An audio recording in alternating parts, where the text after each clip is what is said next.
शौर्य of कमरे में बैठकर आराम फरमा रहा था और कल कॉलेज जाने की तैयारी कर रहा था।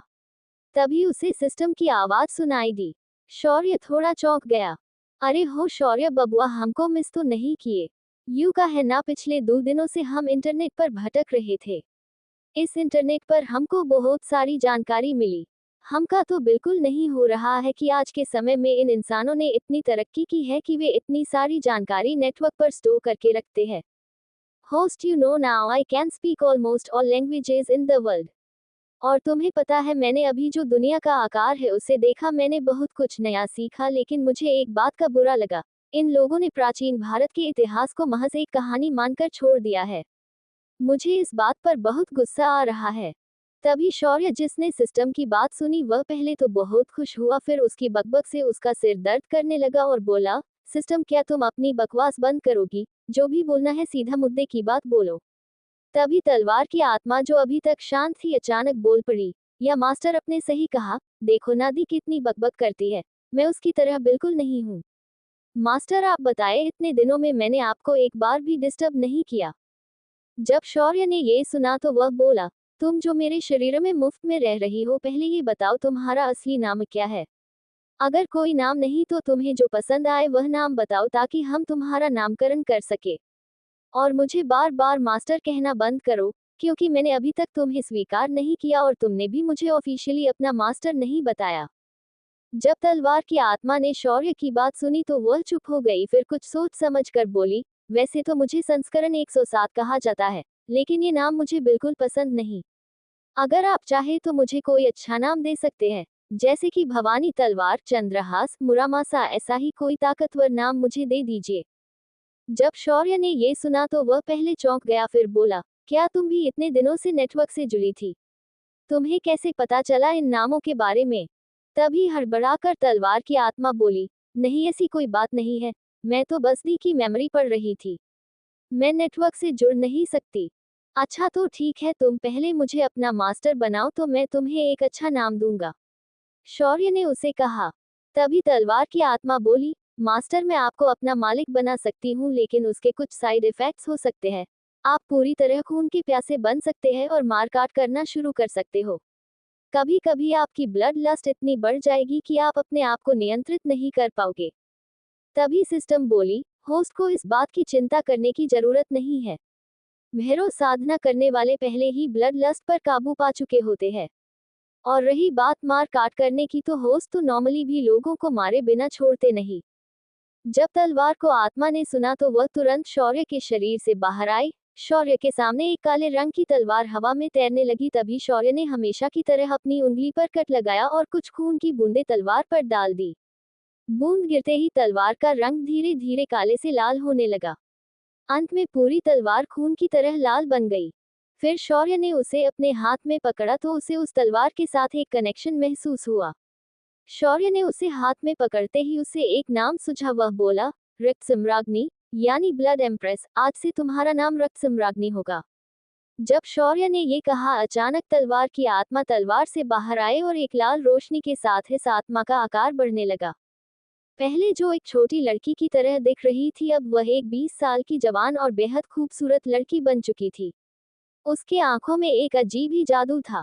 उसका पूरा शरीर एकदम मदमस्त करने वाला और अट्रैक्टिव था। शौर्य ने जब उसे देखा तो वो देखता ही रह गया। उसने एक लाल रंग का ड्रेस पहना हुआ था जो कि सेमी ट्रांसपेरेंट था। वो काफी मादक लग रही थी। तभी शौर्य को अपने तलवार की आवाज सुनाई दी, जो बेहद अट्रैक्टिव थी। स्वामी, मैं आपको कैसी लग रही हूँ? शौर्य के मुंह से अपने आप निकला, बेहद खूबसूरत। तभी सिस्टम की आवाज आए, होस्ट, उसकी आंखों में देखना बंद करो वरना तुम अपना दिमागी संतुलन खो दोगे। ये याद रखो कि वह एक बस आत्मा है। जब शौर्य ने ये सुना तो वह तुरंत होश में आया और बोला, मेरी तलवार तो सिर्फ अपनी नजरों से ही किसी को भी काट सकती है। वाह, मजा आ गया। अब तुम अपने छोटे रूप में आओ वरना मेरा दिमाग डिस्टर्ब हो जाएगा। तभी वह खूबसूरत लड़की एक छोटी क्यूट लड़की में तब्दील हो गई। तभी शौर्य ने कुछ सोचकर सिस्टम से पूछा, सिस्टम, क्या तुम इंटरनेट की जानकारी दिमाग में सीधा कॉपी पेस्ट कर सकती हो? सिस्टम बोली, ये इस बॉस में कुछ भी कर सकती हूँ, यकीन मानो। ठीक है, फिर मेरे दिमाग में सारी पिछले साल से लेकर आज तक की सारी छोटी मोटी न्यूज अपडेट्स और बाकी की रिलेटेड जानकर कॉपी कर दो। और हाँ, हिस्ट्री मास्टर्स का पूरा सिलेबस और नोट्स भी कॉपी कर दो। शौर्य ने सिस्टम को ऑर्डर दी। शौर्य फिर सोफे पर बैठे बैठे अपना मोबाइल निकाला तो देखा कि उस पर एक नए नंबर से व्हाट्सएप मैसेज आया था। जब उसने उसे चेक किया तो देखा वह आर्या का मैसेज था। मैसेज में लिखा था कि आज रात को वह एक ऑक्शन में जा रही है जहां बहुत सारी चीजों की नीलामी होने वाली है। तभी शौर्य ने सोचा क्यों न कुछ पैसे बनाए जाए। इतना सोचकर उसने आर्या को अग्निहोत्री मेंशन आकर उसे पिक करने बोला। उसकी अपनी कार कल डिलीवर होने वाली थी और आज वह अपने घर की किसी और कार को लेकर जाना नहीं चाहता था।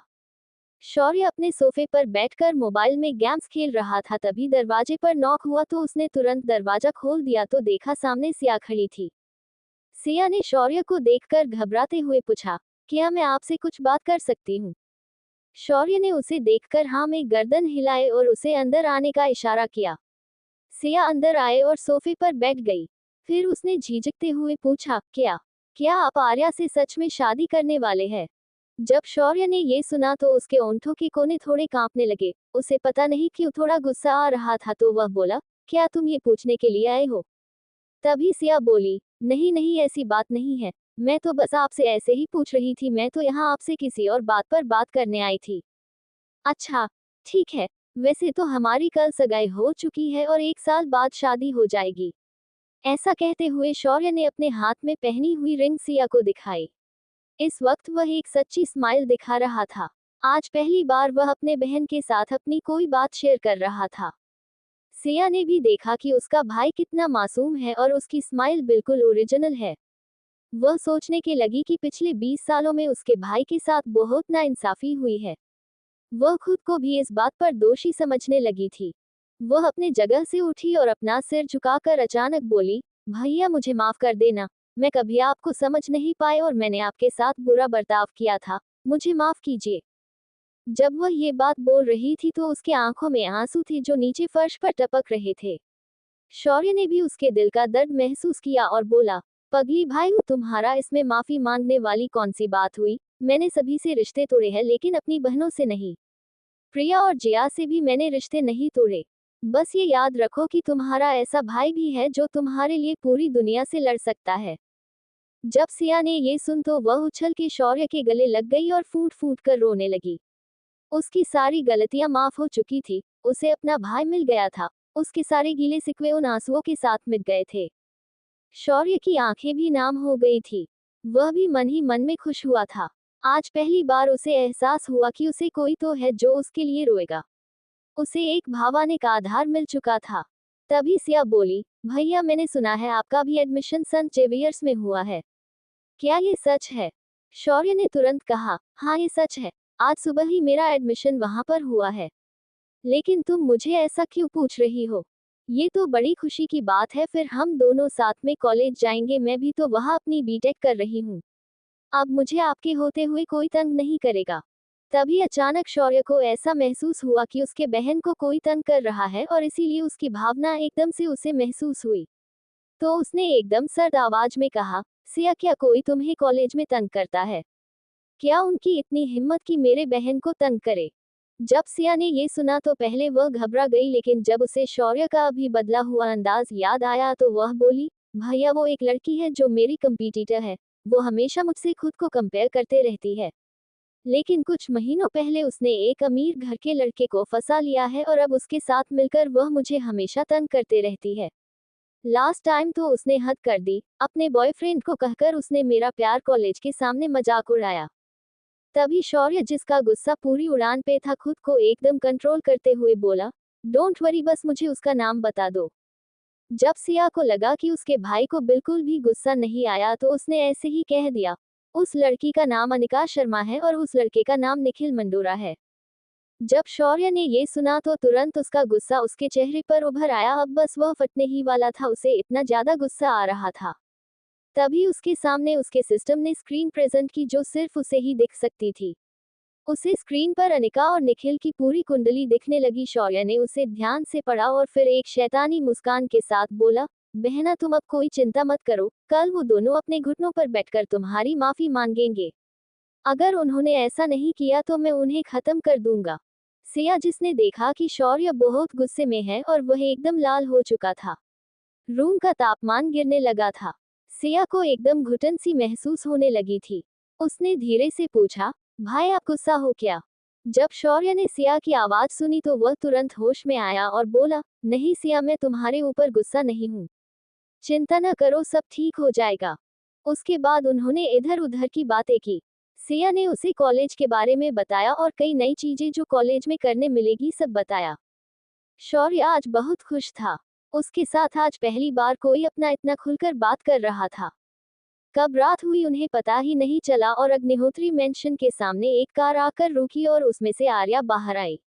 आज वह एक लाइट येलो शेड की ड्रेस पहनकर आई थी।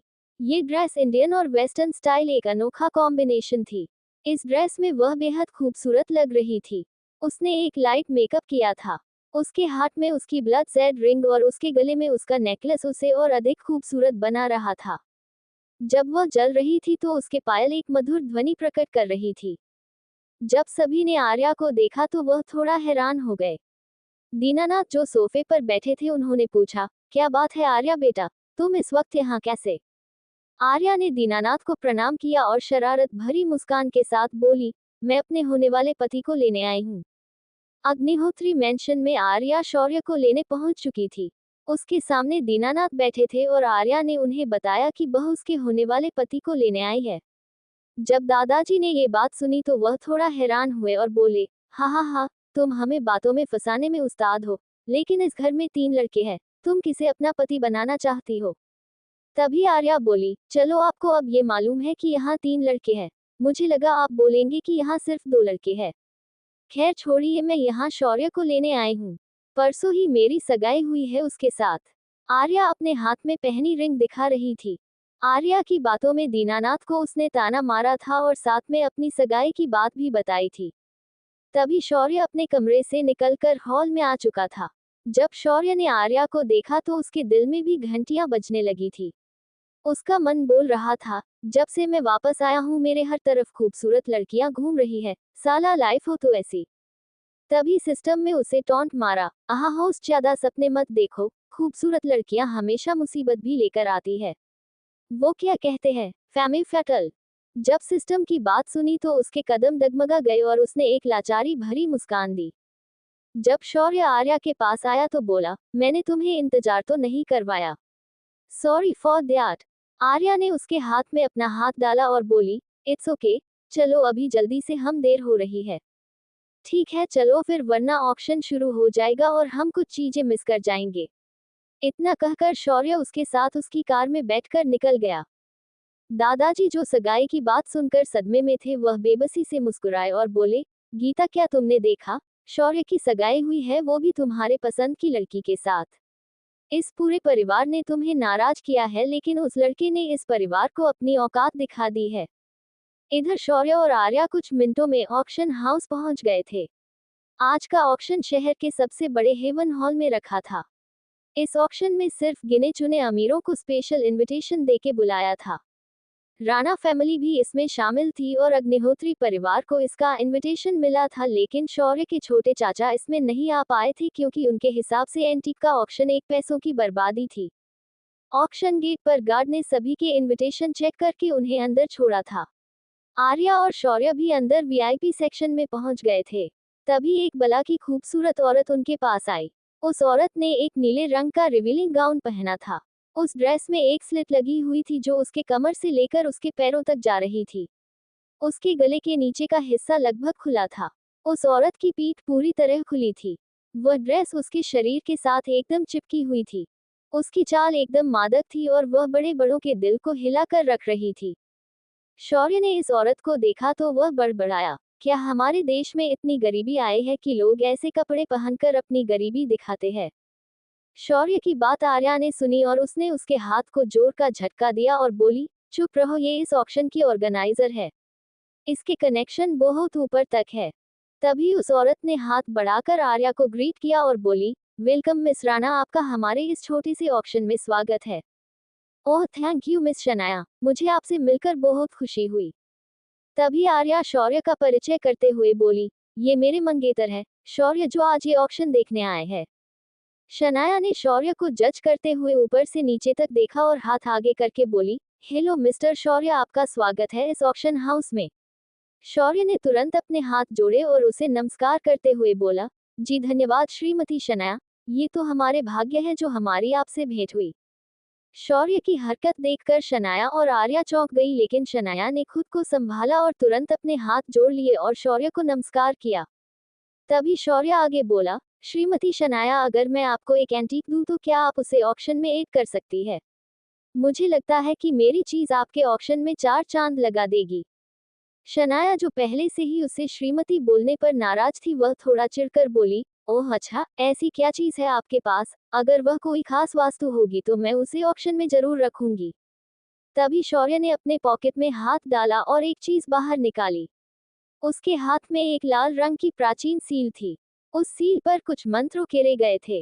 कोई अर्धमगधी का जानकर हो तो वह तुरंत पहचान जाएगा कि यह मंत्र अथर्ववेद के है। शनाया ने उसे अपने हाथ में लेकर ध्यान से देखा और बोली, ये एक ब्लड जेड है। इतने बड़े के जेड की कीमत 50 करोड़ से भी ज्यादा है। क्या आप इसे सच में नीलाम करवाना चाहते हैं?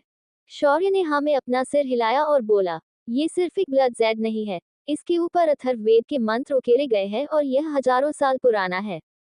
इसे धारण करने वाले के शरीर में खून हमेशा पतला रहता है और उस इंसान को कभी भी हाई ब्लड प्रेशर, शुगर जैसी बीमारियां नहीं हो सकती। जब शनाया ने ये सुना तो उसकी वैलिडिटी चेक करने के लिए उसने तुरंत अपने एक्सपर्ट को कॉल किया। कुछ देर बाद वहां एक अधेड़ उम्र का आदमी आया।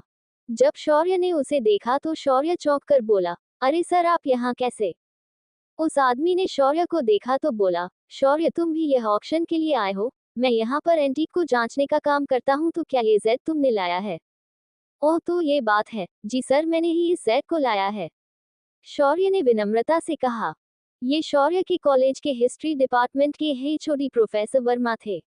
वर्मा सर ने उस जड़े सील को ध्यान से देखा और उन मंत्रों को ध्यान से पढ़ा और बोले, ये नामुमकिन है, यही तो वह चीज है जिसे राजा दक्ष इस्तेमाल करते थे। कहा जाता है कि एक युद्ध के दौरान राजा दक्ष घायल हुआ था तो उसने इस सील को अपने जख्मों पर लगाकर इन मंत्रों को पढ़ा था और उसके सारे घाव भर गए थे। भले ही हमारे पास वह मंत्र थे और उस सील का चित्र और वर्णन था, लेकिन आज तक किसी ने उसे देखा नहीं था, तो इतिहासकारों ने इसे एक मिथ्या समझा था। लेकिन आज मैंने इसे देखा है तो वह बात जरूर सच होगी। तभी शौर्य बोला, सर, क्यों ना हम इसे जांच ले? वैसे भी मैंने इस मंत्र को 108 बार पढ़ा है और मैं इसे सिद्ध कर चुका हूँ। इतना कहकर शौर्य ने अपनी पॉकेट से छोटा सा चाकू निकाला और अपने हाथ की तलहटी में एक कट लगा दिया। फिर शौर्य ने उस सील को अपने जख्म पर रखकर वह मंत्र दोहराया। कुछ ही देर में उसका घाव भर गया, मानो वह कोई घाव बना ही नहीं था। ऑक्शन हॉल के अंदर सभी मेहमान आ चुके थे। सभी मेहमानों के हाथ में एक इलेक्ट्रॉनिक टैब दिया गया था जिस पर सभी नीलामी में बेची जाने वाली चीजों की लिस्ट फ्लैश हो रही थी। तभी सभी के टैब पर एक नोटिफिकेशन आया, seal of Daksh added successfully. उसके नीचे उसके चमत्कारिक फायदे और उस वस्तु का डिस्क्रिप्शन दिया गया था। उसकी शुरुआती कीमत 180 करोड़ रुपए रखी थी। जब सभी ने कीमत देखी तो सबका चेहरा उतर गया, लेकिन जब उसके चमत्कारिक फायदे देखे तो वे हैरान हो गए। वहां मौजूद कई लोगों को उस पर शक होने लगा। तभी कोई बोला, अरे इसे तो प्रोफेसर वर्मा ने जांचा है और उन्होंने इसे वैलिड बताया है। इसका मतलब यह एक सच में चमत्कारी सील है। तभी ऑक्शन हॉल के स्टेज पर शनाया अपने हुस्न का जलवा बिखेरते हुए चलकर आती है।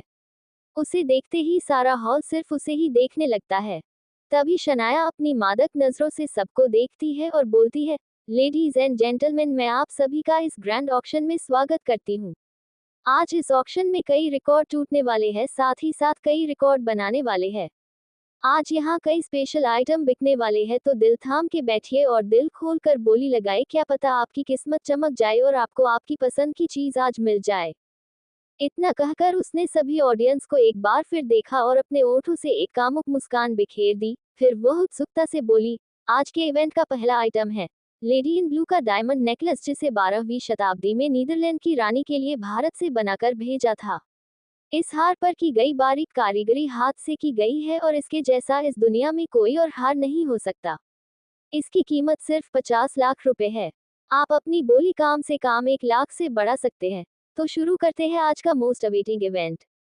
तभी दर्शकों में मौजूद सभी लोगों ने अपनी बोली लगाना शुरू किया। धीरे धीरे बोली बढ़ने लगी और वह कीमत 1,40,00,000 तक गई। ये हार आखिर में एक बिजनेस हाउस की मालकिन ने खरीद लिया। जब उसे वह हार हाथ में दिया तो वह आर्या की ओर देखकर घमंड से मुस्कुराई। इसे शौर्य ने भी नोटिस किया और आर्या को सवालिया नजर से देखा। आर्या ने आंखों से ही उसे इग्नोर करने कहा। उसके बाद कई वस्तुएं स्टेज पर आती गई और बोली लगती गई, लेकिन शौर्य को इसमें से एक भी वस्तु पसंद नहीं आई। यूं सारी वस्तुएं पुरानी थी, बस इसके अलावा इनमें कोई खास बात नहीं थी। तभी स्टेज पर अनाउंसमेंट हुई, दोस्तों अब जो चीज ऑक्शन के लिए आ रही है वह एक पत्थर है। इसमें क्या खास बात है ये तो उसके ऑनर को भी नहीं पता, लेकिन उनका कहना है कि ये एक उल्कापिंड है जो अंतरिक्ष से धरती पर गिरा है। तभी एक ट्रॉली पर रखकर एक फुटबॉल के आकार का पत्थर स्टेज पर लाया गया। शौर्य ने जब उसे ध्यान से देखा तो उसकी आंखें चमक गई। इस पत्थर के अंदर कुछ तो था जो शौर्य की कुंडलिनी शक्ति को स्टिमुलेट कर रहा था। शौर्य इसके बारे में जानना चाहता था। तभी सिस्टम की आवाज आए, होस्ट अपनी कुंडलिनी शक्ति को काबू में करो, वरना आसपास के लोग डर जाएंगे। और ये जो पत्थर तुम देख रहे हो वह एक खास पत्थर है। इसके अंदर कॉस्मिक लिक्विड प्रेजेंट है। अगर आपने उसे पी लिया तो आपका शरीर तुरंत ही वज्र से भी ज्यादा ताकतवर हो जाएगा। जब शौर्य ने ये सुना तो उसने तुरंत ही फैसला कर लिया और उसकी कीमत देखी तो पाया कि उसकी शुरुआती कीमत सिर्फ 10 लाख थी। तो उसने तुरंत 20 लाख की बोली लगा दी। तभी जो अभी तक बोली लगाए या नहीं ये सोच रहे थे, उन्होंने शौर्य की ओर देखा और हंसने लगे। उनके हिसाब से शौर्य एक बच्चा था और उसे क्या ही मालूम इस उल्का के बारे में। तभी शनाया के चेहरे पर एक शरीर मुस्कान आए और वह बोली, दर्शकों क्या हुआ? क्या आप नहीं इस अंतरिक्ष के मेहमान को अपने घर ले जाना चाहते? ऐसा मौका आपको फिर नहीं मिलेगा, चलो बोली लगाना शुरू कर दो। शौर्य भी समझ गया कि शनाया क्या चाहती थी। शनाया के लिए जितनी ज्यादा कीमत उतना ज्यादा प्रॉफिट था। धीरे धीरे एक एक करके सभी लोगों ने बोली लगाना शुरू किया। जब कीमत 50 लाख तक गई तो उसके ऊपर कोई बोली नहीं लगा रहा था, तो शौर्य ने कहा, मेरी ओर से 52 लाख रुपए। इतना कहकर उसने टैप पर टैप किया और उसकी बोली अंतिम बोली बन गई। आर्या, जिसे अभी तक कुछ भी समझ नहीं आ रहा था, वह हैरानी से शौर्य की ओर देखने लगी थी। आर्या के घूरने की वजह से शौर्य मुड़ा और बोला, मुझे इतना भी मत देखो कि अपना होश गवा बैठो है हुस्न वालों, इतना ही देखने का शौक है तो हमारी फ्रेम ही बनवा लो। जब शौर्य का ये घटिया सी शायरी आर्या ने सुनी तो वो खुद को हंसने से रोक नहीं पाए और बोली, पागल लड़का। तभी उस उल्कापिंड को उनके पास लाया गया। शौर्य ने उसे अपने हाथ में पकड़ा और ध्यान से देखा। कुछ देर बाद उसने टेबल पर से एक खाली कांच का जार उठाया और उसके ऊपर उस उल्का को रखा। फिर शौर्य ने अपनी आध्यात्मिक ऊर्जा का उपयोग करके सारा कॉस्मिक लिक्विड उस जार में निचोड़ लिया। आर्या ने देखा कि पूरा जार एक चांदी के जैसे चमकदार तरल से भर रहा है। वह हैरान हुई और बोली, ये क्या बला है शौर्य, तुमने इसमें से ये द्रव कैसे निकाला? शौर्य ने जब ये सुना तो वह मुस्कुराया और बोला, ये एक कॉस्मिक लिक्विड है। ये एक स्पेस की शक्ति का लिक्विड फॉर्म है। इसे अगर तुमने एक बूंद भी पी लिया तो तुम्हारे अंदर 10 हाथियों की ताकत आ जाएगी। जब आर्या ने ये सुना तो वह हैरान रह गई। तभी शौर्य ने उस खाली उल्का को टेबल पर रखा और उस जार को हवा में ही गायब कर दिया। अब इसे देखकर आर्या और चौंक गई।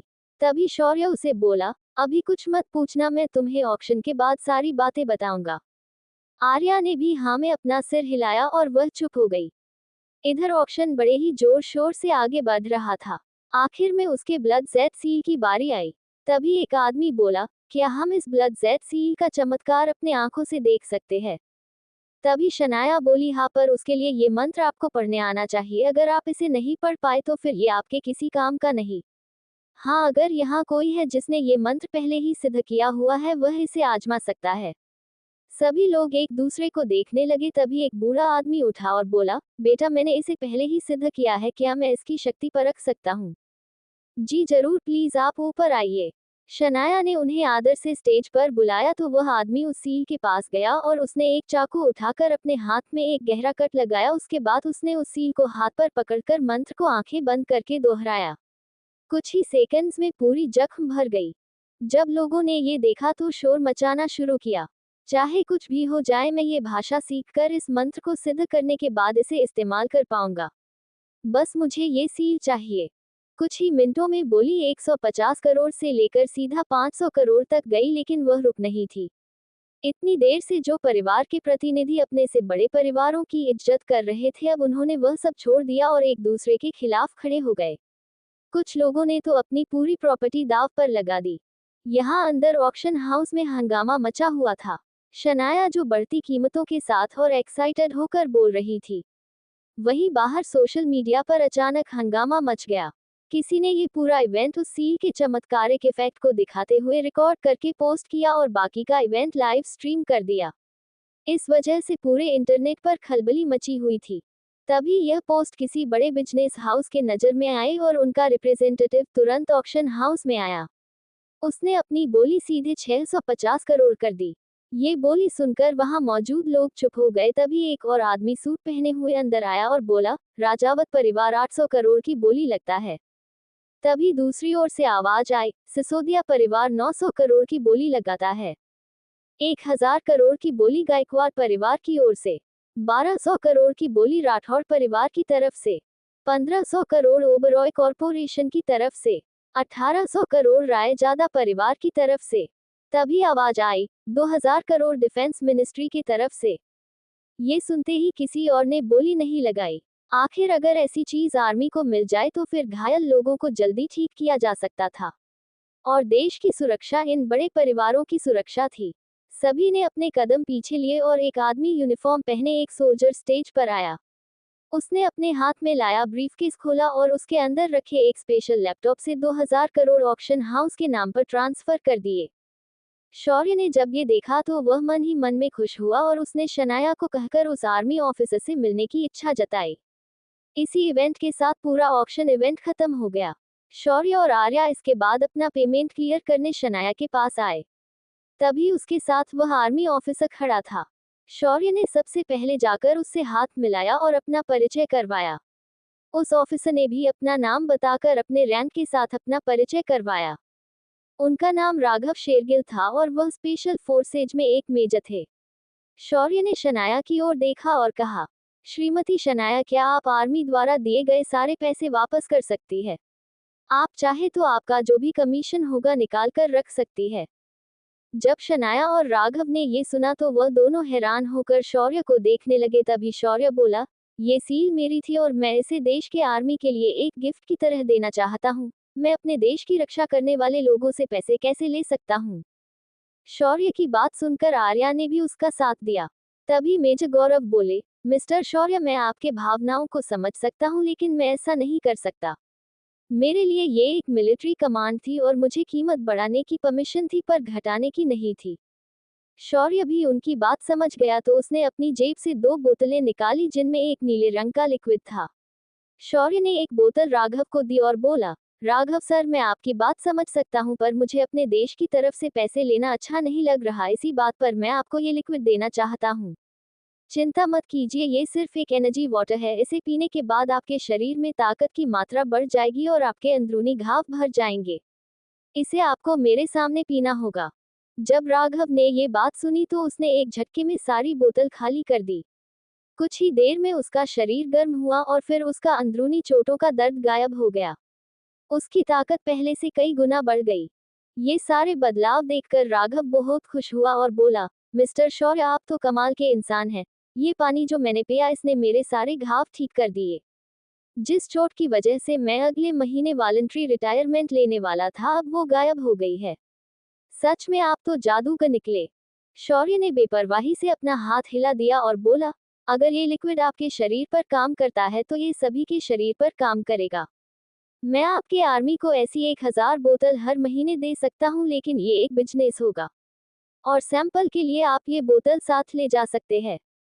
इतना कहकर दूसरी बोतल शौर्य ने उसके हाथ में दे दी। तभी शौर्य को कुछ याद आया। अपनी कमर के अंदर वाले हिस्से से एक खंजर निकाला। ये दिखने में कार्बन स्टील की तरह था, लेकिन वह कार्बन स्टील नहीं था मगर उससे भी ज्यादा मजबूत मेटल का बना हुआ था।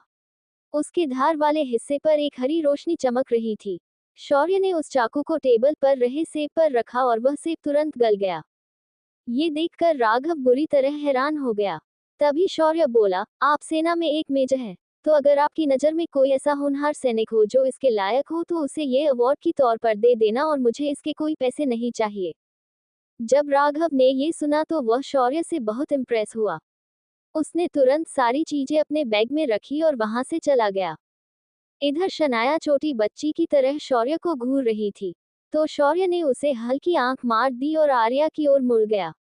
शौर्य की इस हरकत को सिर्फ शनाया ने देखा था। तभी शनाया बोली, मिस्टर शौर्य, मैंने आपके उस उल्कापिंड के 52 लाख रुपए और मेरा कमीशन निकलकर बचे हुए 1870 करोड़ रुपए आपके अकाउंट में ट्रांसफर कर दिए हैं।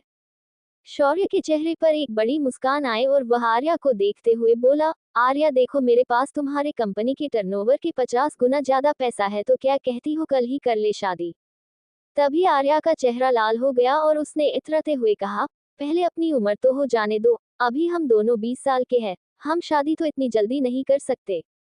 पागल लड़के, तुम्हें इतनी भी क्या जल्दी है, और हमारी बात बिजनेस करके पैसे कमाने की हुई थी, ना कि चीजें बेच के कमाने की, समझे।